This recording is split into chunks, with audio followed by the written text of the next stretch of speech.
Welcome to our friendly family gathering. Today, we're here to introduce you to some important people in our lives, our family members. Let's start with the heart of the family, the father and mother. They are the ones who guide and support us every day. Next, meet the son and daughter who bring joy and laughter into the home. Now let's say hello to the grandparents.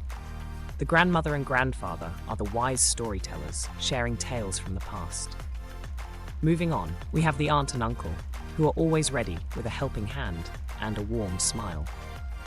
Don't forget about the niece and nephew, the playful ones who keep everyone on their toes. And then there are the cousins, our partners in fun and adventure. In some families, we also have a mother-in-law and father-in-law who bring their own special love and wisdom. Sometimes, families grow and change. You might have a stepmother or stepfather who care for you just like a parent, or perhaps a stepsister or stepbrother who become new friends. Lastly, let's meet the half-sister and half-brother who share a special bond with us. Each family member plays a unique role, creating a tapestry of love and support. As you learn these names, imagine the warmth and connection that family brings. Thank you for joining our family gathering today. We hope you feel a little more at home with these new words.